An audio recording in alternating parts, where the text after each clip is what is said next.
السلام عليكم ورحمة الله وبركاته أعزائي المشاهدين.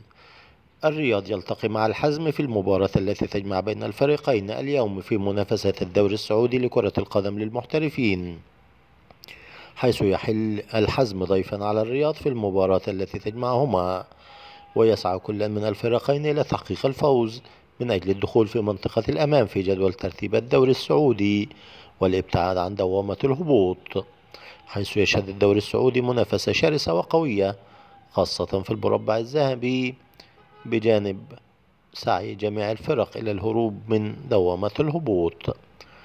تقام مباراة الرياض والحزم في تمام الساعة 5 مساء بتوقيت القاهرة، 6 مساء بتوقيت المملكة العربية السعودية مكة المكرمة، 7 مساء بتوقيت الإمارات العربية المتحدة.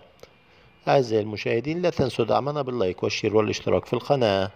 تحياتي والسلام عليكم.